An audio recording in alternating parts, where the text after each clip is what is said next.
Shalom, kita jumpa kembali dalam program Returning to the Example of the Early Church Jilid 4 dengan tema menghargai dan mensyukuri kasih yang menyelamatkan. Bacaan firman Tuhan terambil dari Kolose 1:13 yang mengatakan Ia telah melepaskan kita dari kuasa kegelapan dan memindahkan kita ke dalam kerajaan anaknya yang kekasih. Dalam ayat emas di atas dengan tegas menyatakan bahwa Allah telah memindahkan kita ke dalam kerajaan anaknya yang kekasih. Kidung Agung pasal yang kedua ayat 4 mengatakan telah dibawanya aku ke rumah pesta dan panjinya di atasku adalah cinta. Dengan bahasa sederhananya bahwa Allah telah membawa kita masuk ke dalam kerajaan anaknya yang terkasih.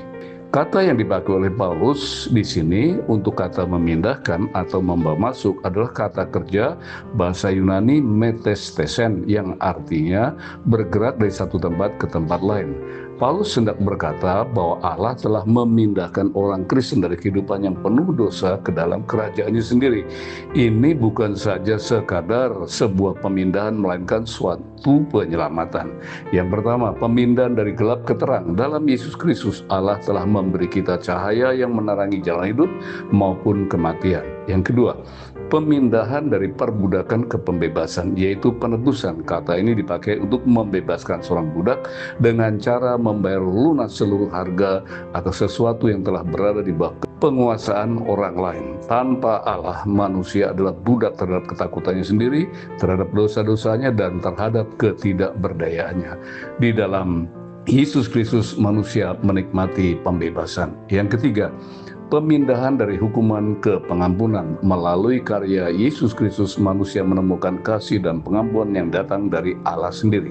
Yang keempat, pemindahan dari kuasa setan ke kuasa Allah. Allah dengan kasihnya memindahkan manusia dari wilayah kekuasaan dosa ke dalam dan kegelapan ke dalam wilayah kesucian dan terang Allah. Yohanes 5 ayat yang ke-24 mengatakan, Aku telah berkata kepadamu, sesungguhnya barang siapa mendengar perkataanku dan percaya pada Dia yang mengutus aku, ia mempunyai hidup yang kekal dan tidak turut dihukum, sebab ia sudah pindah dari dalam maut ke dalam hidup.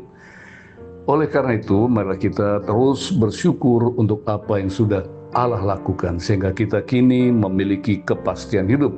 Kita sudah dipindahkan di dalam maut ke dalam hidup yang kekal di dalam Yesus. Saya tutup dengan 3 closing statement. Closing statement yang pertama, dengan cara bagaimanakah Anda akan membalas kebaikan dan kemurahan Allah yang telah menebus dan menyelamatkan Anda dari kebinasaan kekal?